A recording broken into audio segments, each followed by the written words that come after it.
नमस्कार। Unit 3 day 6 में आप सभी का स्वागत है।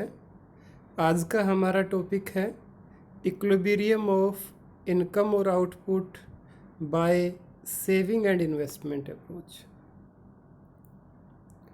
As we know that there are two approaches of equilibrium of income or output. And first approach, aggregate demand aggregate supply approach, which we have already discussed in previous lecture. Today we will start the second approach, saving and investment approach. According to this approach, the economy will be in equilibrium when saving is equal to investment. Saving means what the consumers plan to save. यहाँ पर हम saving लेंगे ex anti saving means वो saving जिसे consumers plan करते हैं एक accounting year में सेव करने की। और investment means what the investors plan to invest. तो इन्वेस्टमेंट भी हम कौन सी लेंगे? एक्स एंटी इन्वेस्टमेंट, वो इन्वेस्टमेंट जो इन्वेस्टर्स एक अकाउंटिंग ईयर में इन्वेस्ट करने की प्लानिंग करते हैं। तो जो भी हमने अप्रोच की अभी तक, चाहे हमने aggregate demand aggregate supply approach की या सेविंग और इन्वेस्टमेंट अप्रोच, दोनों ही अप्रोचेस में हम एक्स एंटी कंसेप्ट को लेंगे, एक्स पोस्ट को नहीं लेंगे। अब सेविंग और investment approach aggregate demand aggregate supply approach से ही डेराइव की गई है। जैसा कि हमने सीखा, aggregate demand aggregate supply approach में इक्विलिब्रियम कंडीशन है aggregate demand must be equal to aggregate supply at equilibrium point. और जब हम फर्दर एग्रीगेट डिमांड और एग्रीगेट सप्लाई के कंपोनेंट्स लिखेंगे तो हमारी कंडीशन होगी C plus I is equal to C plus S. अब अगर हम C को दोनों साइड से कैंसिल कर दें तो हमारे पास रहेगा investment is equal to saving, and this is the condition of equilibrium according to saving and investment approach.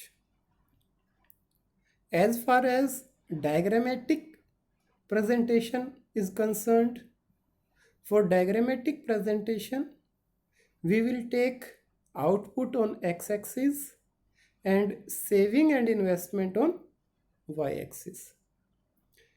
Investment का ग्राफ रहेगा a horizontal line parallel to X axis, क्योंकि यहाँ पर इन्वेस्टमेंट कौन सी लेंगे हम? ऑटोनोमस इन्वेस्टमेंट जो कांस्टेंट रहती है what ever be the level of output.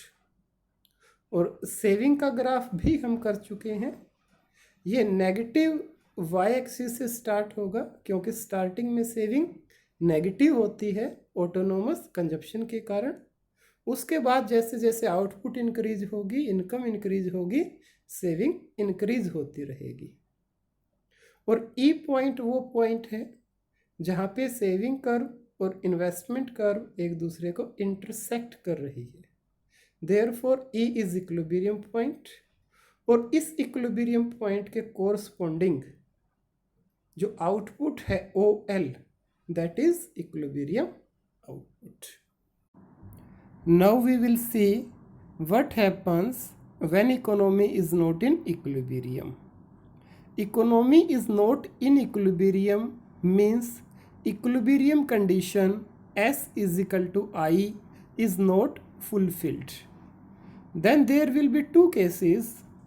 First case, savings are greater than investment, and second case, savings are less than investment. First we will discuss what happens when savings are greater than investment. Saving greater than investment का अर्थ है कि buyers saving ज़्यादा कर रहे हैं, खर्चा कम कर रहे हैं।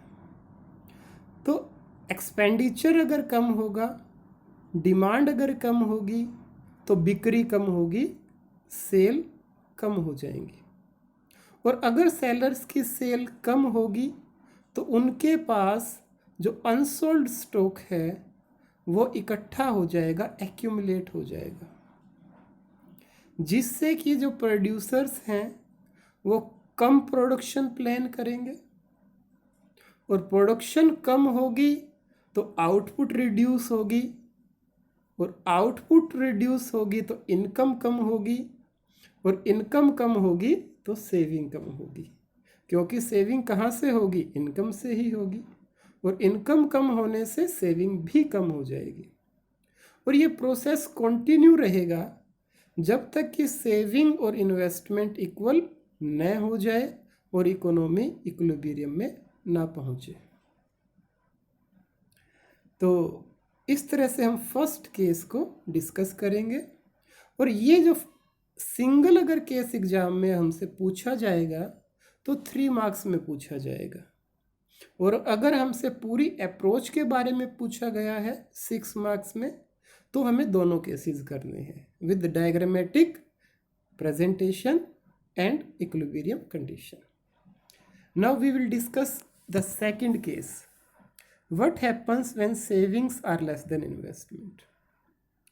सेविंग कम होने का मीनिंग है कि जो बायर्स हैं वो ज़्यादा खरीद रहे हैं, उनकी डिमांड ज़्यादा है, वो ज़्यादा खर्च कर रहे हैं।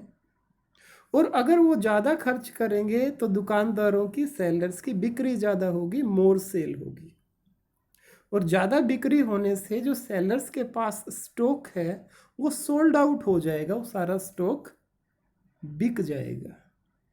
और ज़्यादा बिक्री होने से जो प्रोड्यूसर्स हैं वो ज़्यादा प्रोडक्शन प्लान करेंगे। ज़्यादा प्रोडक्शन प्लान करने से आउटपुट इंक्रीज़ करेगी, और आउटपुट के इंक्रीज़ करने से इनकम ज़्यादा होगी, और इनकम ज़्यादा होगी तो सेविंग ज़्यादा होगी। और ये प्रोसेस भी तब तक चलता रहेगा जब तक कि इकोनॉमी इक्विलिब्रियम में ना पहुंच जाए, मीन्स सेविंग और इन्वेस्टमेंट इक्वल ना हो जाए। तो ये हमारी सेविंग और इन्वेस्टमेंट अप्रोच थी। अब इस अप्रोच से रिलेटेड ये कुछ क्वेश्चंस हैं। इन क्वेश्चंस को इनके आंसर के साथ आपको अपनी नोटबुक में नोट डाउन करना है, लिखना है। तो आज के लेक्चर में इतना ही। थैंक्स।